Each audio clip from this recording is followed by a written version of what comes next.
Welcome again, everyone, to our call. This is part of our speaker series that we've been hosting at East Point Peace Academy called Where Do We Go From Here, which is something that we started when COVID hit and all of our face-to-face workshops that we're pretty much known for as a training organization, those had to get canceled. And so we've spent the last few months engaging in some really amazing conversations with lots and lots of incredible speakers. All of our past speakers, you can see their talks on YouTube.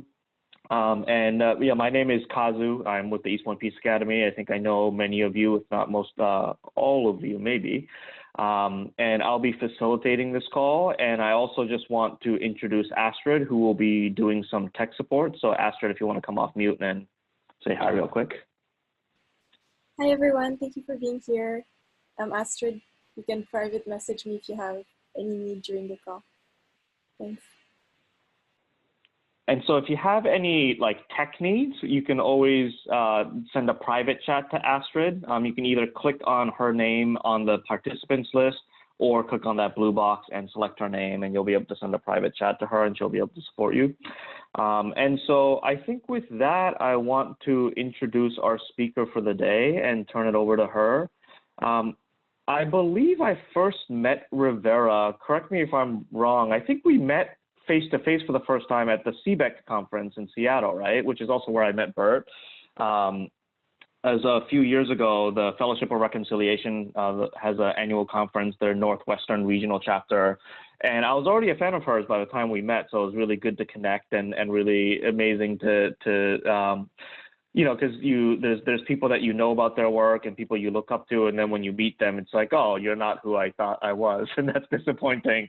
But there's a lot of ways in which I think Rivera and I clicked right away. And you know, I think a lot of people who are in this world of nonviolence are always struggling with how to spread the word about the power of nonviolence, because as many of us know, there's just so many misunderstandings about the concept of nonviolence. And we all have our different ways of spreading the message. Earlier, we had a call with Erica Chenoweth, who does amazing work on kind of doing the research and the data collection of the impact of nonviolent movements. I was just watching kind of a preview version of a documentary video on nonviolence that Michael Nagler and the folks at the Meta Center for Nonviolence are creating. But I think one of the most powerful ways to share the power of nonviolence is actually through stories and through narratives, right? Because when you put on a nonviolence workshop, chances are you're only going to get people who are already somewhat committed to nonviolence. But when we're able to tell the power of nonviolence through stories and through narratives, it has the potential to reach a much wider base. And I think people like Adrienne Marie Brown has also spoken very powerfully about the importance of stories, that oftentimes organizing is about imagining a new world in a way that a lot of people just are so embedded in the status quo that we can't even picture what a different world would look like. And so that's the role of storytellers, is to help us imagine what a movement could look like and what a different world could look like. And I think our speaker today, Rivera, has done an amazing job of that. She's a novelist, as many of us know, has written multiple books that tell the story of nonviolence, but is also an activist and a trainer in her own right. Not just a novelist, but is really on the ground, engaged in the work of nonviolence. So I think that combination really gives her a lot of credibility in the work that she does. So we're really excited to have her and to learn from her today. So thank you, Rivera, for joining us today. And with that, I'll hand it over to you. Great. Thank you so much, Kazu and Astrid. Thank you for hosting this call and the other ones in the series. I think they're fascinating calls, and I've been following along with them because I think these conversations that we're opening up are part of the changing story of our times. It's how we tell the story of the change that we want to increasingly live into. And so I see the work that you do as educational and cultural and narrative shifting, and I have a lot of respect for that. So thank you. It's a real honor and a delight to be here. It's so beautiful to see everyone's names on the screen and to know so many of you and to meet so many of you today. I'm always delighted and almost like an overexcited puppy dog every time I get to talk about story, both in real life and in fiction, because Really, humans are hard and soft wired for story. We've been navigating this wild thing called life and this world with stories for 40,000 years. And a good story will take us a long way, and a destructive story will do a lot of damage, right? So I want you all to think about a story that meant a lot to you as a young person. Maybe it was a movie, maybe it was a book, maybe it was a real life story. And I'd like you to first put in the chat box what that story was. And then I'd like you to put in the chat box what that story gave you. What was its gift that it gave you? Quality, inspiration, a role model? A story that meant a lot to you as a young person, and what did it give to you?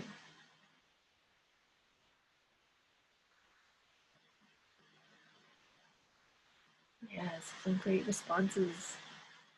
Chronicles of Narnia, Escape, Stand By Me, Adventure and Exploration of Childhood, Little Engine That Could, Motivation and Optimism, Grave of the Fireflies, one of the saddest movies of all times, but a beautiful story about the impact of war. Thank you. Yeah. Other responses that people want to put in the chat box?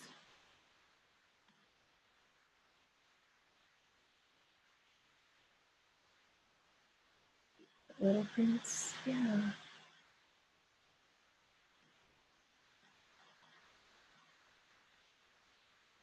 Yeah, the Princess Lilia Kalani and Helen Keller. Yeah.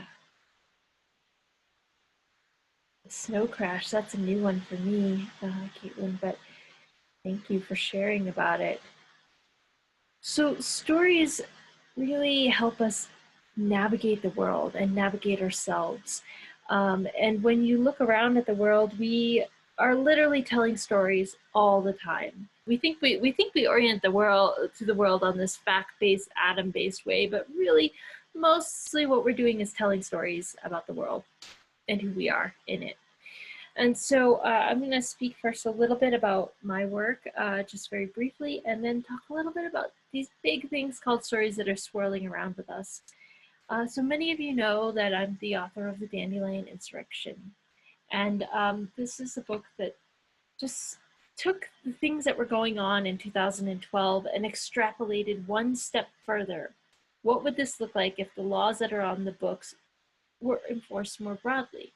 What would it look like if the laws that were on the books were 1 degree worse than what they currently are? What would it look like if authoritarianism was on the rise and active in our day-to-day lives in ways that some of us aren't experiencing? And lo and behold, 7, 8 years later here, we're really living in a time when much of what I wrote as speculative fiction is much closer to reality. But in the meantime, this book has been read by thousands of people. It has been helpful to them in seeing themselves as part of a story of change. It has given them tools and language for talking about nonviolent struggle in a new way. And I hope it's been a part of a positive story of change in our world. The other thing that I've been doing with narrative work, and I write every single day, so I think I've written over 1 million words. So this thing I'm talking about with story is a daily practice and a massive one in my world. Is I've started to write books for younger people that are based in fantasy. And the reason I'm doing this is very specific. We live in a culture of violence, where we worship violence, we teach violence, we give social permission and legal permission to violence, and we train ourselves culturally in it. We do this through movies, books, stories, the histories we tell and we teach, the expectations on us in terms of what we will accept as citizens. And I believe that if we want to see a different world, we have to challenge our culture of violence. And one of the best ways to do that with, particularly with young people, but with families, is by writing compelling stories that have all the elements of what we love. And these books are particularly in the fantasy genre. all the elements that we love about fantasy that we've kept, that we've clung to for thousands of years as humans, because these elements give us things we need, like courage, a sense of adventure, a willingness to dare against incredible odds, the willingness to step up and go on a great quest, or the willingness to persevere and use determination and show the willingness to show endurance and strength. These are all things that we get from epic stories and fantasy. These are things we go back to the genre for again and again and again.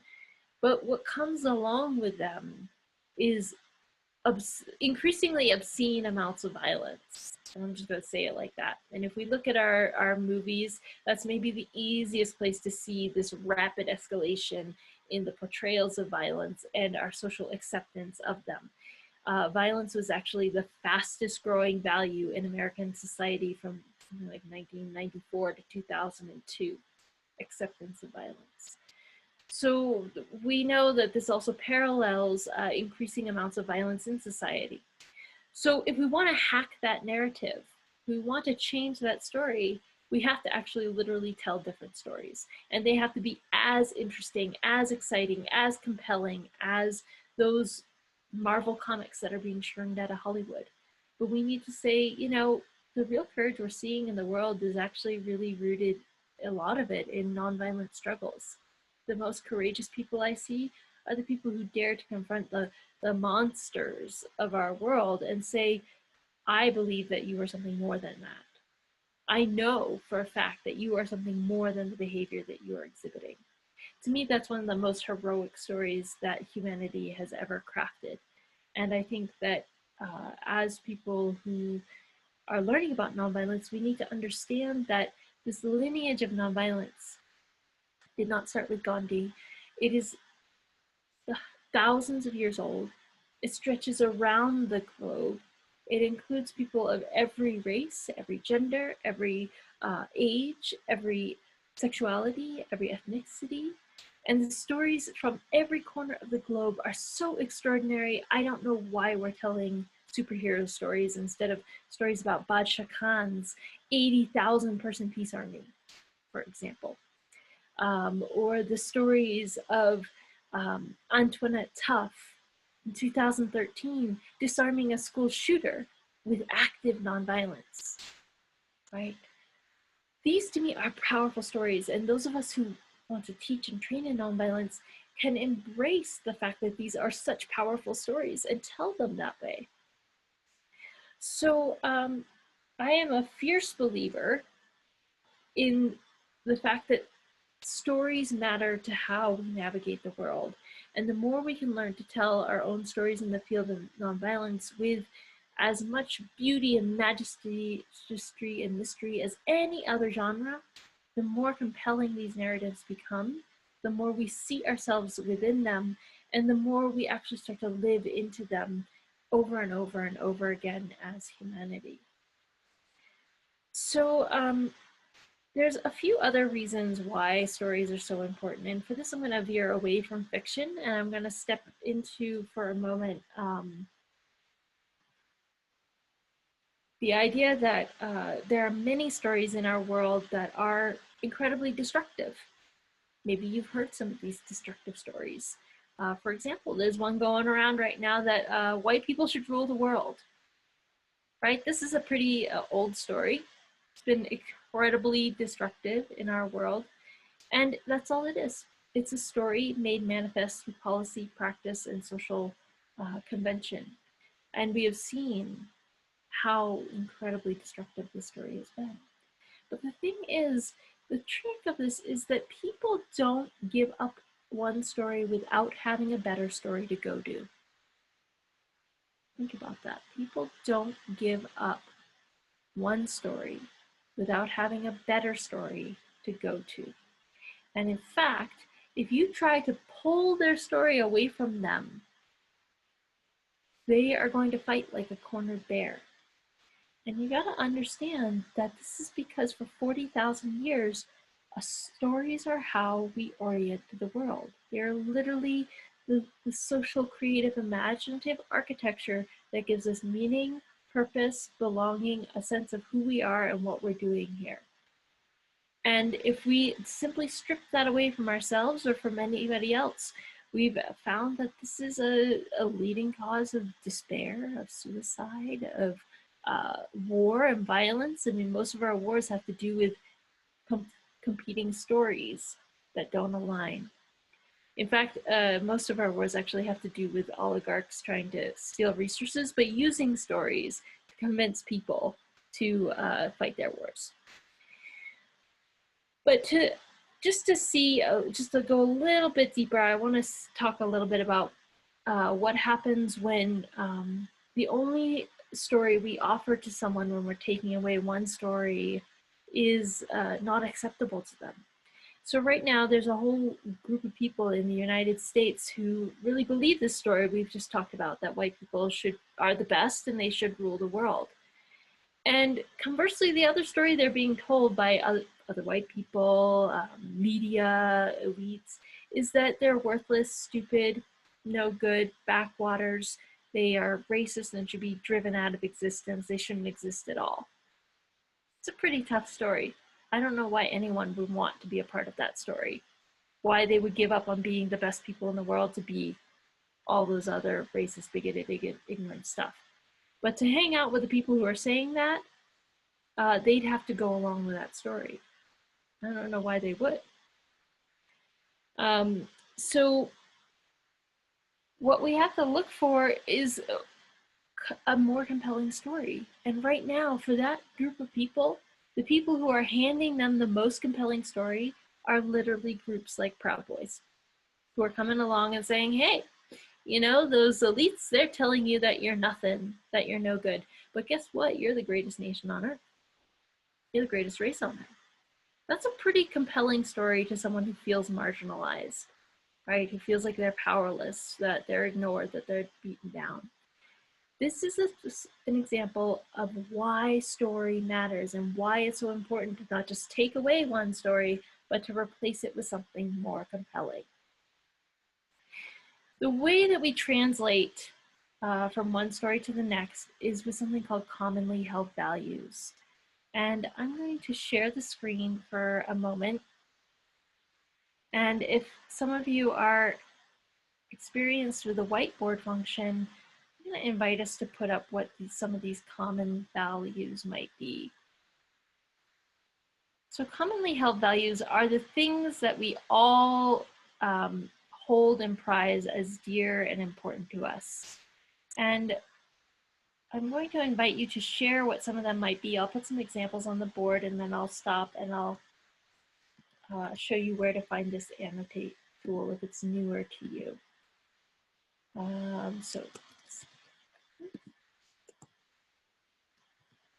Commonly held values are very simple things. They are not complicated at all. One word. If you can't describe it in one word, it's not what we're going for here. So if you'd like to add something to the screen, I invite you to bring your cursor to the top of your screen and it will usually pop down a menu that gives you an annotate toolbar. It might say whiteboard, it might say annotate. You might see something called view options and it'll pop down a menu and you can select it. Once you see your second toolbar, you'll see that there's a text tool. If you click on that and then click on your screen, you'll be able to write on the board. Yeah, so I see freedom got up there. And if this really doesn't work for you at all as a process, I invite you to just come off mute since we're a smallish group and say something and we'll scribe it for you.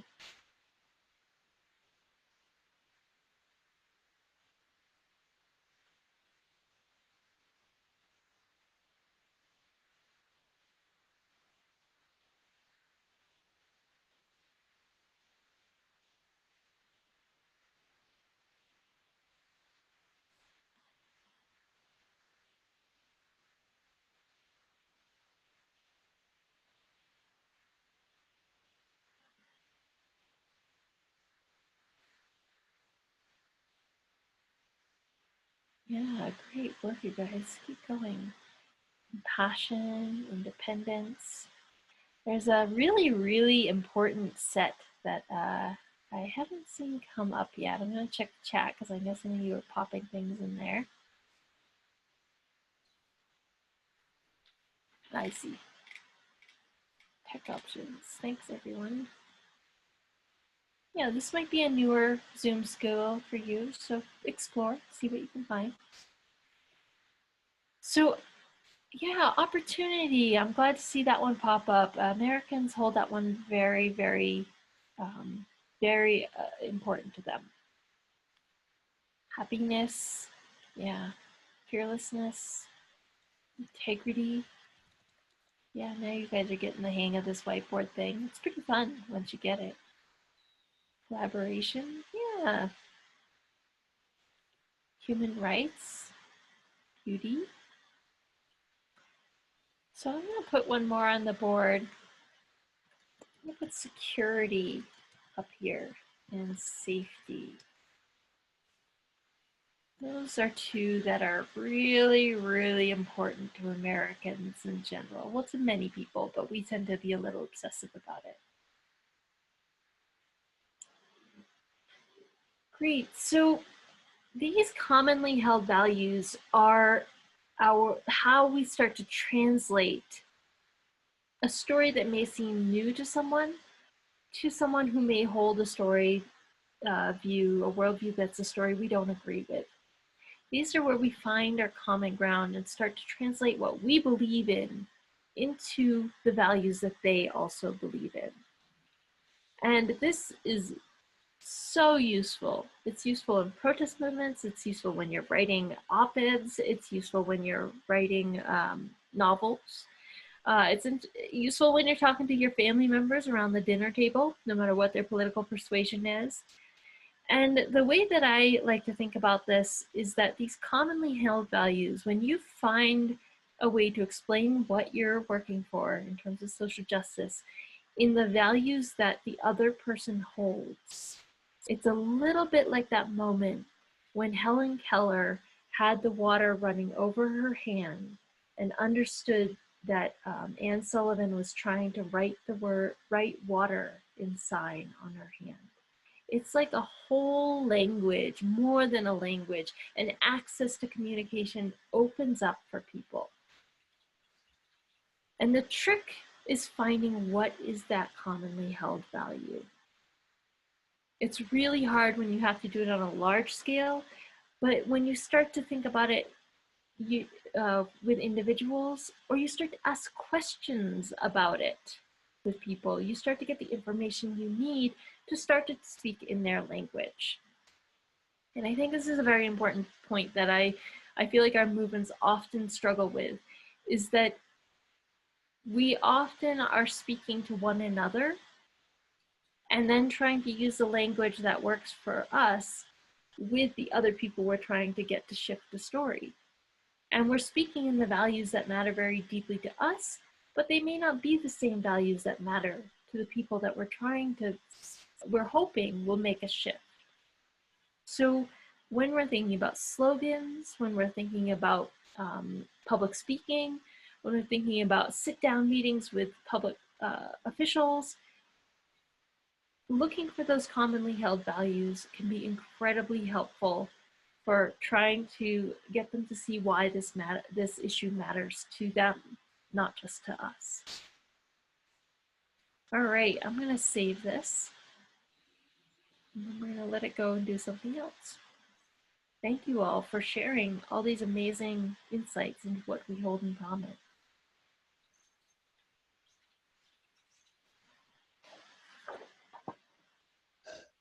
So I want to speak a little bit about meta-narratives, just briefly. And I'm going to actually switch my screen so that I can see all of you. And I invite you to do the same thing as well. And if you are not on video, then you can respond in the chat box as well. So meta-narratives are the very simple stories that describe very large patterns in our world. And they're important because they help us see what's going on in a really boiled down, distilled way. And I want to just introduce a couple variations about the story that we're living in right now. Like, what is the story of our times? And I'll just read one, and you can let me know if you feel like you've ever heard or seen this story. Once upon a time, the world was in danger, but everyone thought they were too small to make a difference. So they just did nothing, and they all died. The end. Has anyone ever seen this? Heard this? Met someone that you think might be operating from this meta story? Yeah, right. It's startling when you recognize how real this story is and how existential this story is. All right, so here's a second option. Once upon a time, the world faced huge problems, but people just wanted to keep partying and having fun. So the problems got bigger, and then they all died. The end. Has anyone ever run across this particular story? Yeah.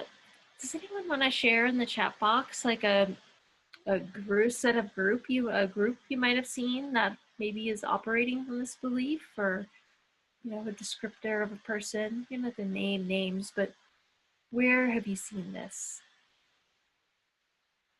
Right? Like I've seen it in parents who don't know what to do. So they're just trying to keep on with standard life as usual. Where have you seen this story? Whom have you seen it in?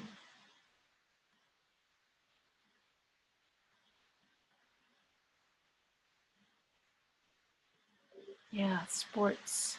And now we're seeing, as you said, athletes are speaking up against this. Yeah, youth who are feeling invincible right now around the pandemic, right?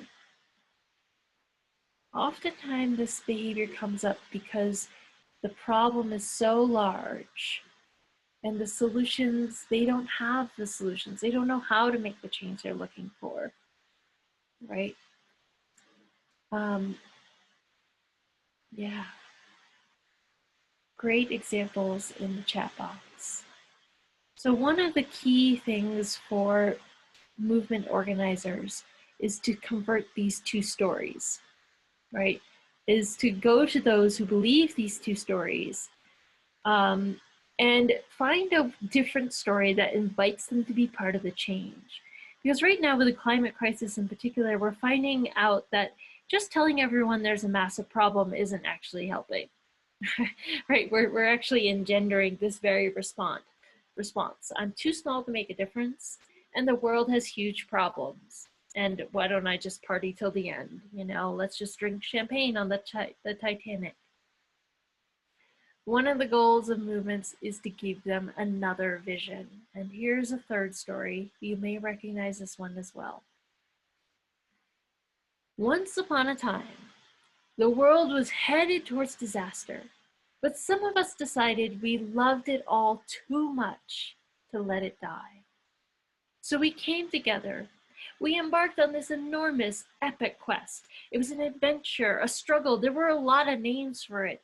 But ultimately, we found the very solutions that we needed to save our whole world. And that was the end. Or perhaps the beginning. Someone recognize that story? Someone maybe feel like you live in that story a little bit? Yeah. As you hear that story, what did you feel inside? Maybe an emotion? Feel free to put it in the chat box. Or maybe it was a physical sense.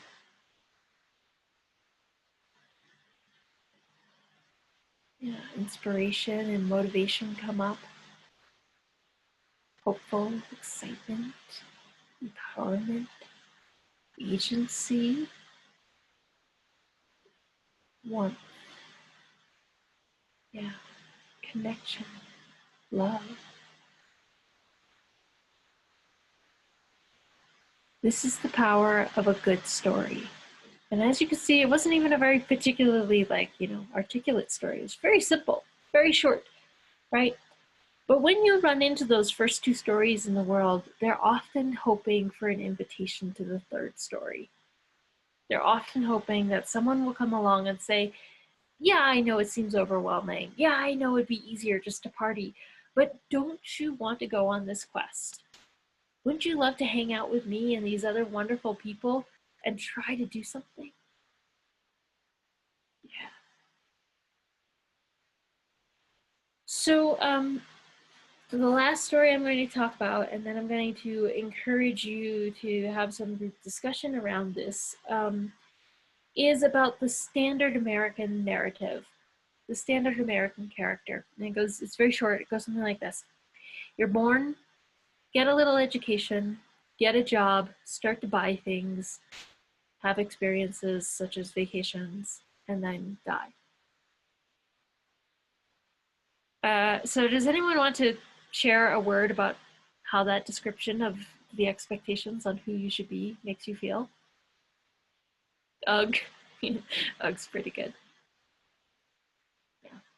You're born, get some education, get a job, buy a house, have a couple consumer-based experiences, then you die. Trapped, lifeless, small, empty. So if you boiled down all of today's advertisements, all of the subcontext of many of our political speakers, our so-called leaders, this is the narrative that they keep telling us. This is what our culture keeps saying. Good people don't smash store windows over Black Lives Matter because store windows matter. Why? Because you're supposed to get educated to work in that store, to buy the goods at the store, to fill up your house with the stuff in the store, and then you die. This is why stories matter, because they are the underpinning of what we're doing on a day in, day out basis. Now, I'm going to tell a different story. This is a story that I see as, that we hold as people living in a time of great change. So we don't live in some static little era, right? Some like 1950s housewife, we're gonna stay like this forever. You get your Frigidaire and your Jello sort of thing. That is not the world that we live in. The world that we live in is in a period of immense change, one of the largest, most existential types of changes that humanity has ever faced. And it is existential, it's do or die. If we don't make change right now, we're off the planet. That's the contract. That's what Mother Earth is telling us. We're at a time when all of the stories of the past 500 to several thousand years are coming into question. Women and men should be equal. People of all genders should be equal. People of all races should be equal. We can't keep treating the earth like an object. These are all stories that upend the very notion of who we are and why we're here. To me, they're very beautiful stories, very exciting stories, very long overdue stories, stories that we're only talking about right now because movements for change, which have always been the greatest visionaries of society, the greatest storytellers of society, the boldest, most inventive, most creative storytellers of society, have used their bodies, their minds, their spirits, their creativity, their willingness to rebel, their willingness to throw off the stories of what came before, and say to their culture, your old story sucks. We want a new story, and we are going to help us see this and tell this together. So I'm going to stop there as you sit in that feeling of what it means to be part of a story of change, something so epic that it is one of the greatest and most amazing moments to be alive in human history. So intense, so scary, but really this, if you wanted to be in the epicenter of, if you ever watched a movie and wanted to be in the epicenter of an action flick, like this is it. Forget the movies, it's happening in real life. So I'd like to hand it over to do some breakout group time. And here's the question that I would love you to explore with one another. What are some ways in your life, in your community, in the work that you're doing in the world, that you can interrupt the telling of the old story that we keep telling like a chant and insert a new story, a different narrative? What are those moments? In your small breakout groups, how many of those moments can you find? Maybe in the coming week, maybe in the coming month, in your work, in your family, in your activism. Where can you interrupt the old story and insert a new story?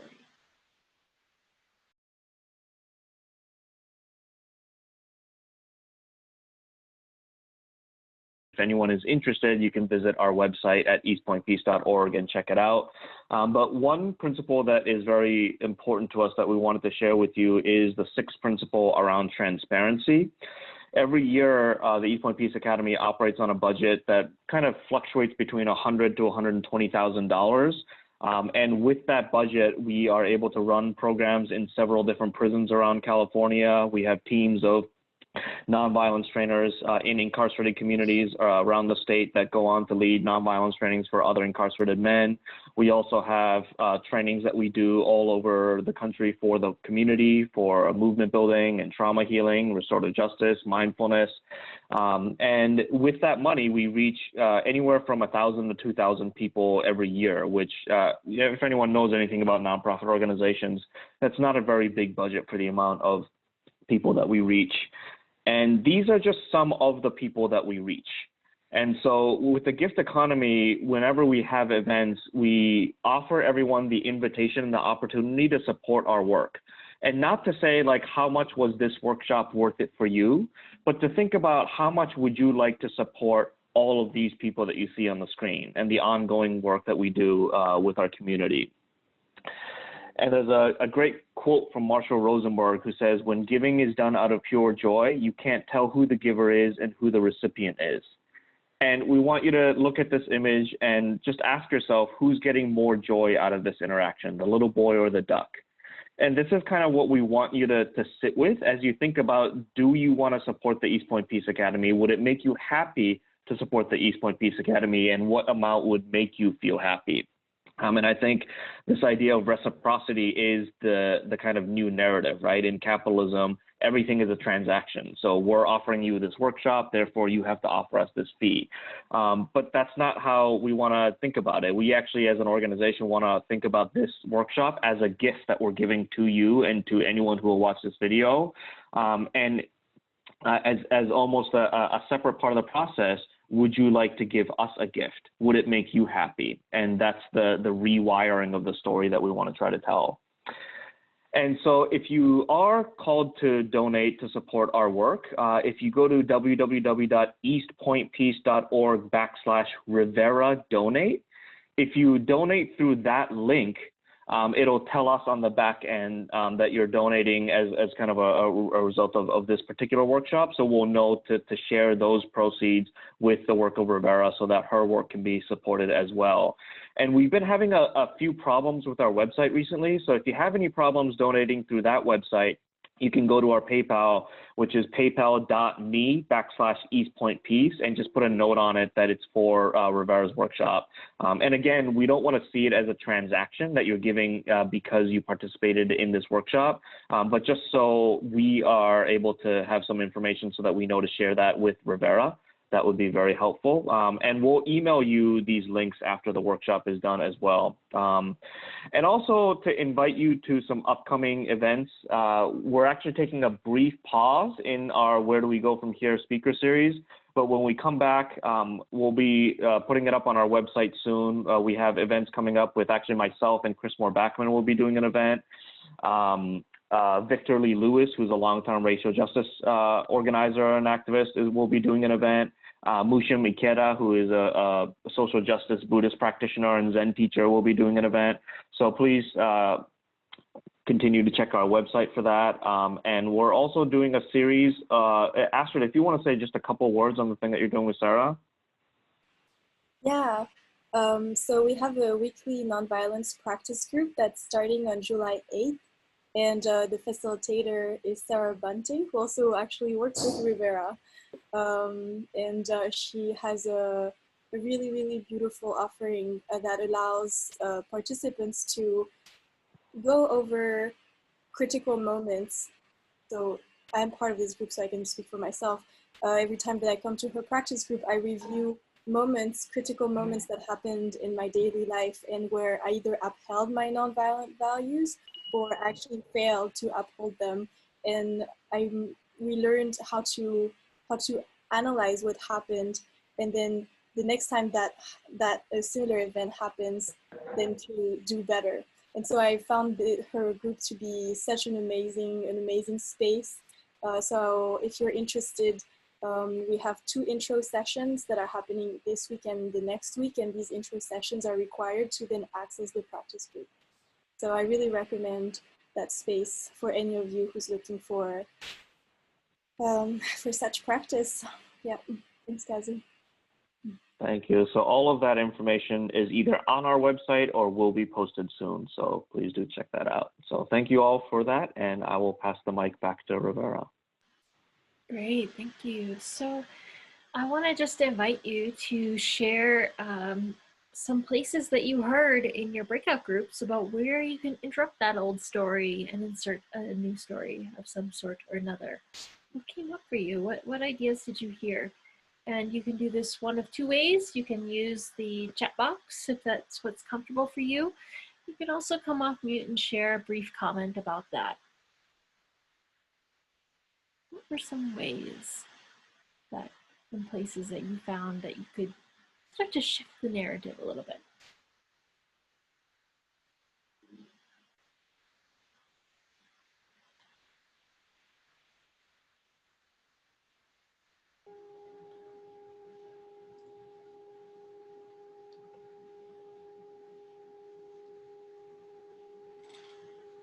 For me, traveling to another culture and living in another culture long enough to know the language and understand how the people can be different there than they are in the country that I was born and grew up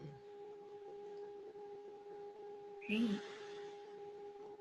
Was that clear or was it muddled? Yeah. I have trouble with audio here. I got it. Thank you. Perfect. I didn't mean content, but that's fine too. Yeah. Good suggestions also coming in the chat box. So choosing your news sources intentionally. I think this is a very big one about how we can change the narrative for ourselves and pass it on, because what the news stories we choose to share are telling a certain story over and over and over again, right? Yeah.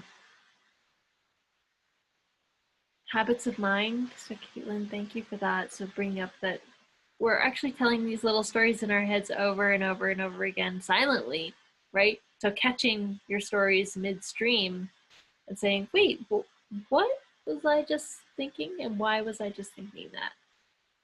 And what else could I be thinking?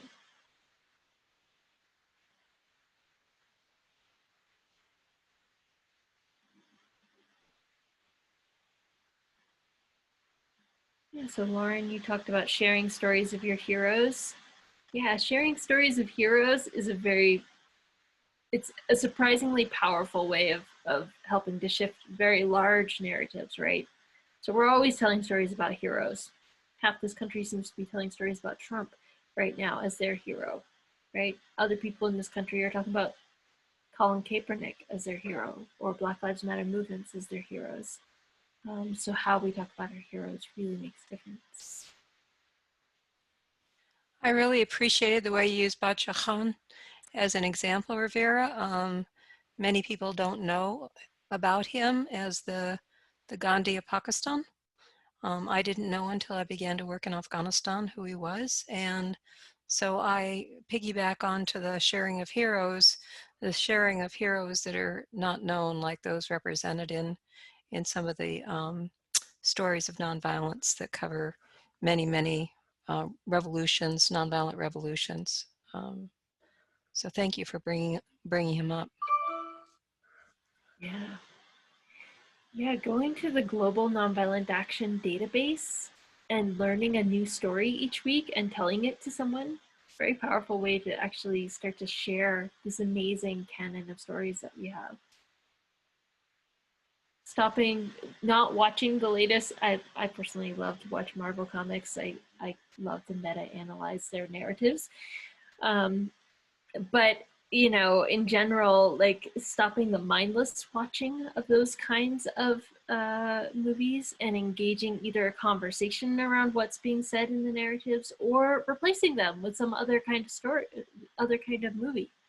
And there are some great ones out there on nonviolent struggle now. Yeah, sharing experiences from Peace Corps and peacemaking teams. Absolutely.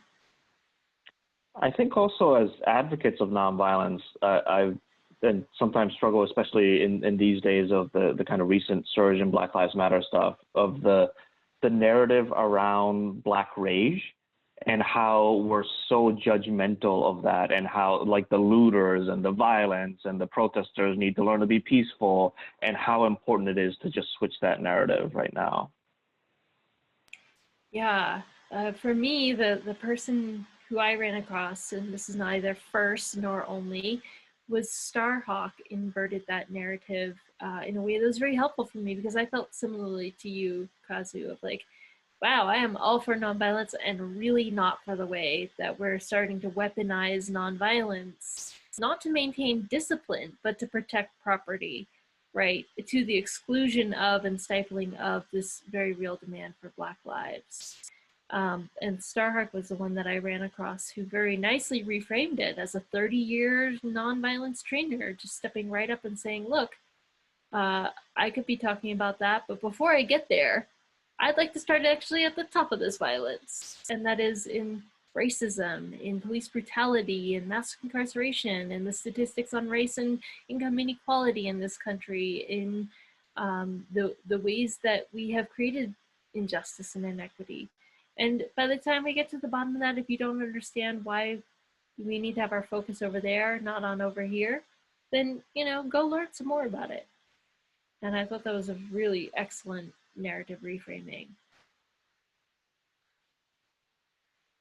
Yeah. So we have a few minutes left in our call, and I'm curious to hear, what are your stories? What are your questions around this idea of story and narrative and the work that we do in shifting stories? Because as activists, that's what we're doing all the time. It's all about shifting a story, right? Maybe let's open this up into some questions.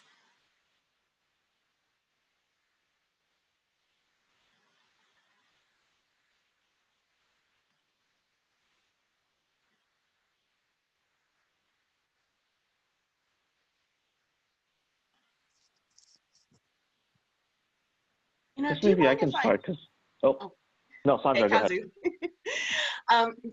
I just wanted to, I've been reflecting on that, the comment about Black rage, and, you know, as a Black woman, how I experience the judgment is that everyone feels that they can prescribe how I'm supposed to respond.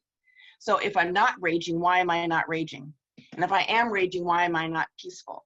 And if I'm not angry, why am I not angry? You know, like, and I think what's interesting about that is why it's worth asking the question, what is the story we're running about the role that Black people are playing, particularly in the American culture, around holding certain emotional spaces, or the expectation that we're supposed to demonstrate or hold certain emotional spaces so that other people can kind of experience that through us. I don't know if that makes sense to you, but I think about that a lot, because sometimes I'm not in rage. Sometimes I'm in grief. Sometimes I'm in, you know, numb. And it's interesting to see how others react to that and have problems with that sometimes. Yeah, I think it's a really interesting thing, the way that we dump stories on other people all the time, right? And that is a very constricting example, that no matter what you're feeling, no matter where you are, the people are trying to like say, you should be this, you should be that.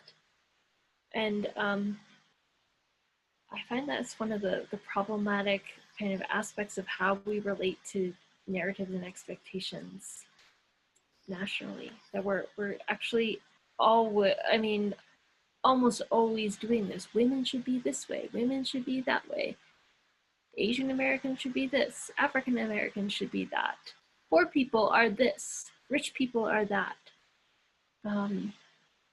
And you know, it is an interesting question of what happens when we get curious rather than expectant about those stories. We start to observe rather than project, I guess.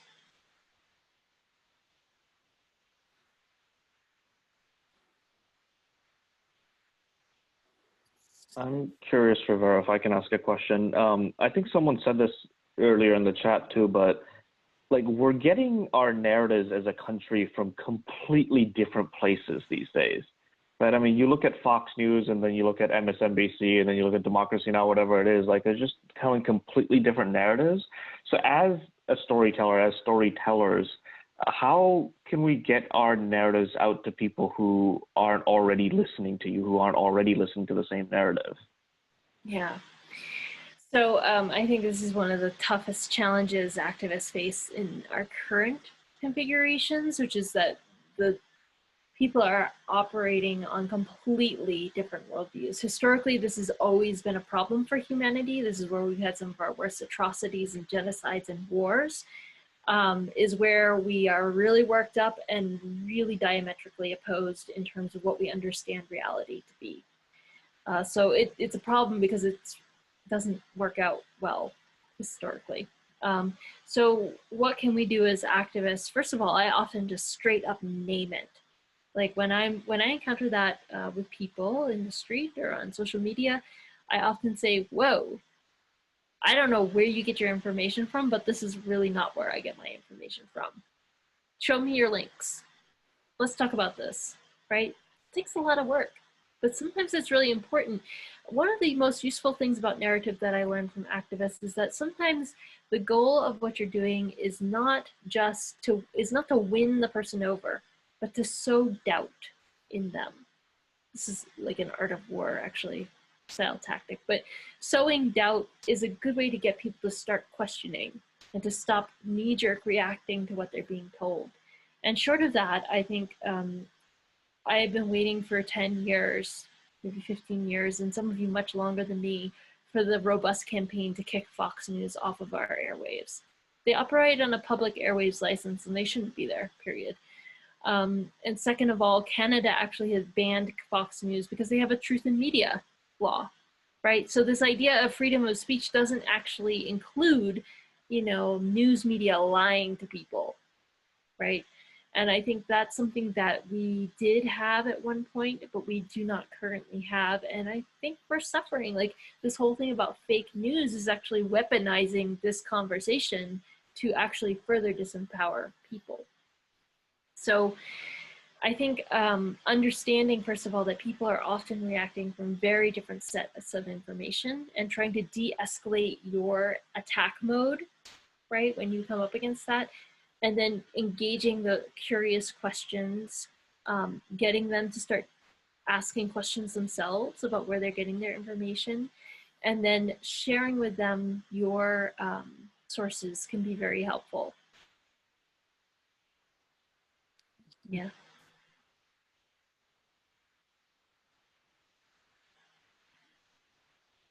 I have a question. So I've been thinking about like storytelling. Like it definitely is an art and can also has like elements of a science involved in it, and it like takes a lot of practice, and thinking about it as a muscle that just like needs to be refined and trained.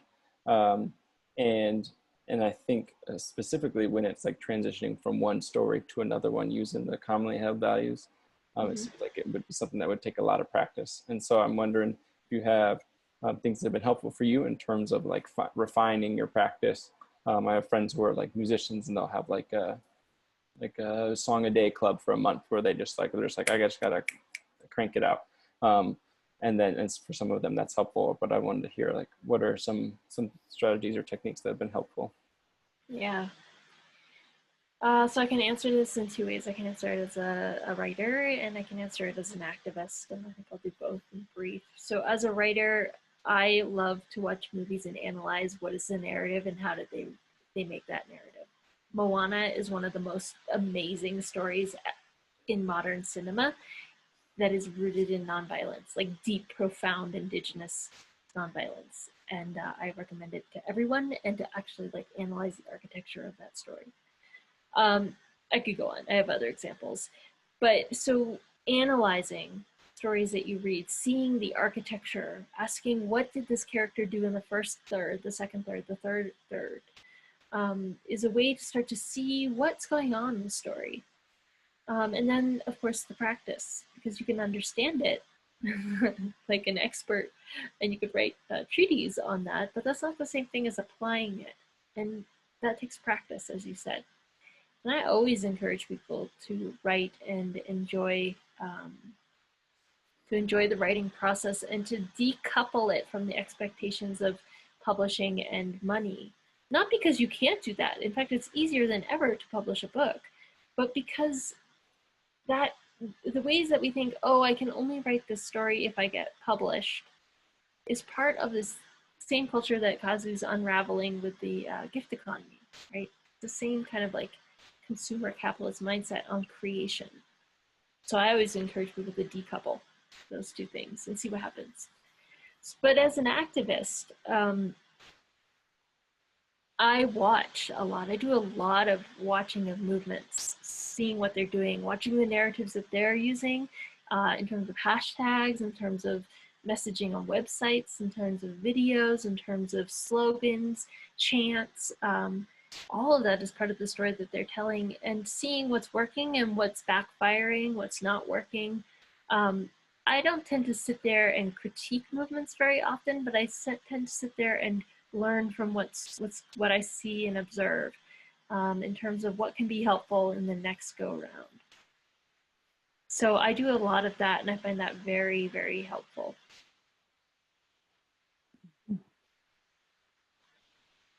Yeah, great question. Thank you. I wonder if you could say something. I've been noticing a lot of people who are actually seriously looking at the narratives that they have been operating under. And some of them are very afraid of letting go of those because they don't know who they'll be. And so I can see where having a different narrative is important. How else can you help people let go of the old narrative? Yeah, that's a great question. And I really wish we were doing this on a broader scale across the political divisions, because I think the one thing that Americans, US citizens, I'll speak for my own country, some of you may not be from the US, but what I personally see is that so many people are so polarized, and yet they actually share this deep desire to be part of the discussion, to be part of being heard, to be having their just grievances be met. And we all come with baggage, right? So it makes it really messy and unpleasant at times.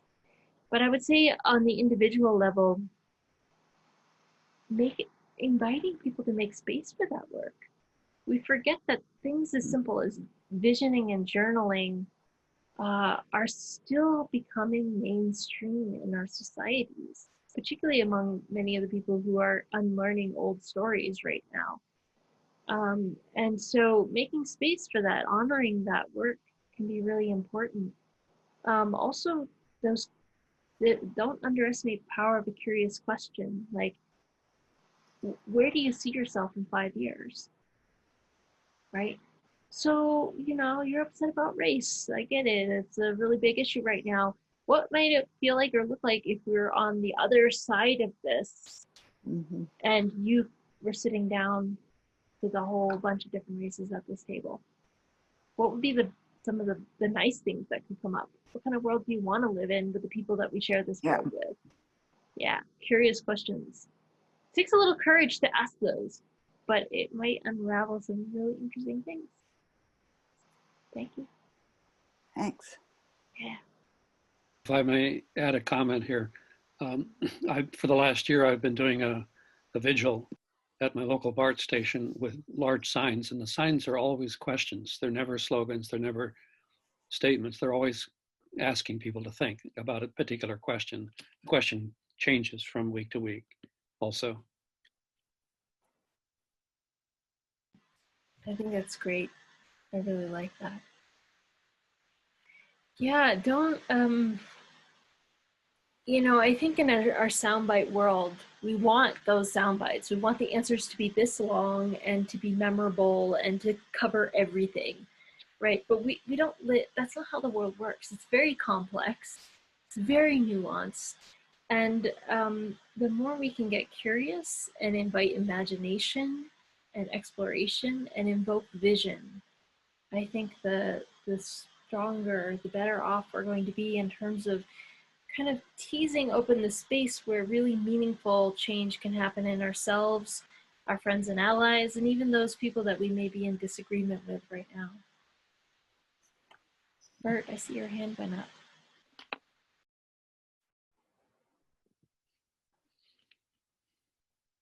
Trying to unmute myself.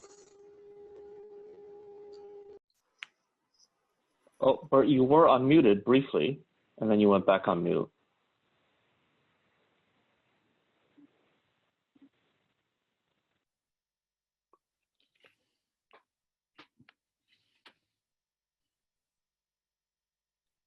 So if Bert can figure out how to unmute himself, let's hear from Bert, and then we'll transition to any closing thoughts, Rivera, that you have.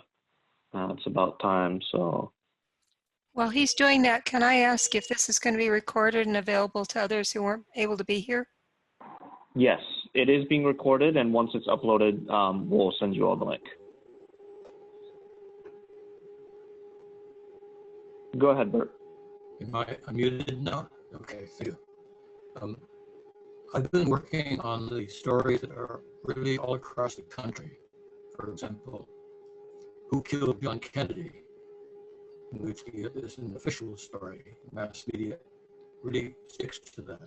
Who killed Robert Kennedy? Who killed Martin Luther King? And going from there to what happened on 9/11, which I'm in disagreement with the official stories and all of these.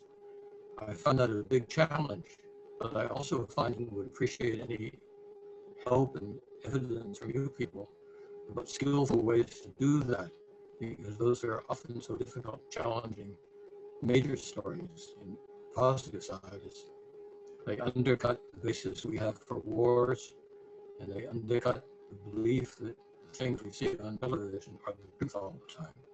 So I welcome any help. Thanks, Bert. Just in brief, one thought that comes to mind as a response is that ironically, I actually think that some of your work has been very successful in that people actually are very skeptical of official narratives and very willing to believe alternative narratives. They may not believe the alternative narrative I believe, but I find that actually increasing numbers of people, for better and for worse, are questioning official narratives. I think that the next question to start asking is really, what do we want to see people do because of our willingness to question and our breakdown of blind trust in the government? And I know that we have lots of blind trust in certain ways, but I find people are increasingly skeptical and increasingly willing to believe whatever theory they might, that other story they might latch onto. And sometimes it's a question of dueling stories. We might have many out there. But thank you. I think it is actually an interesting indicator of some of this work over the decades has actually accumulated in people's responses to official narratives. So yeah, go ahead, Kazu. Oh no, I was just gonna say it's probably about time, so Rivera, if you want to offer any closing words.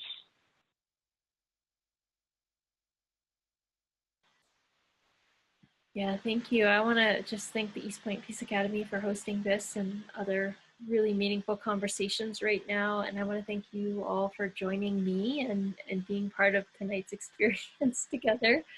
I want to thank Sherry for holding up my bumper sticker. Thank you.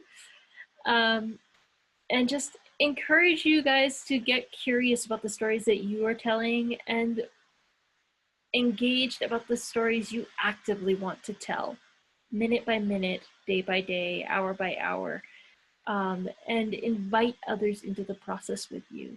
Because one of the big stories we're unraveling is the go it alone story. Don't do this on your own. Do your own work, but do it with others, right? So, and remember that, you know, the way I tell the story of these times is that we are hung between the old story and the new story. We already are unraveling that old story, and we haven't quite arrived yet in the new story. But in the middle, we are on one of the most profound epic quests, profoundly mythic and existential adventures.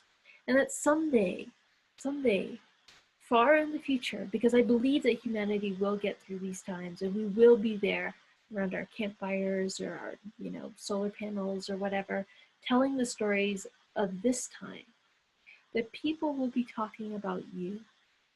Your descendants or our culture's descendants will be talking about you.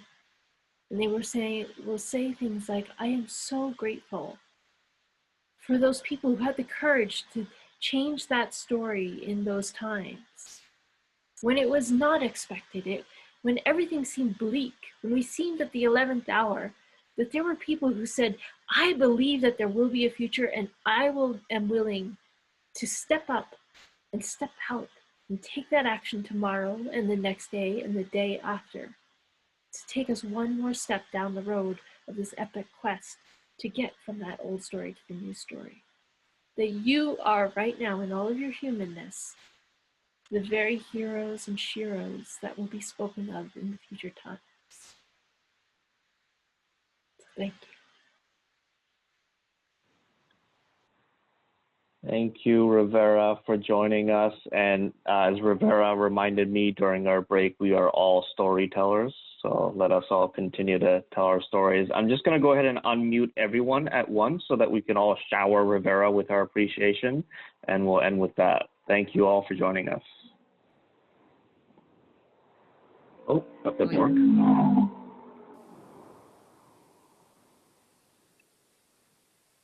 Oh, never mind. For some reason, I'm not able to unmute everyone. So if you all want to unmute yourselves and shower Rivera with appreciation. Thanks so much. Thanks. Much gratitude. Thank you so much. Thank you. Thank you. Thank you.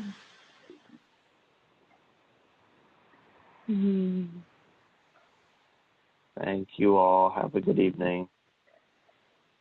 Be well.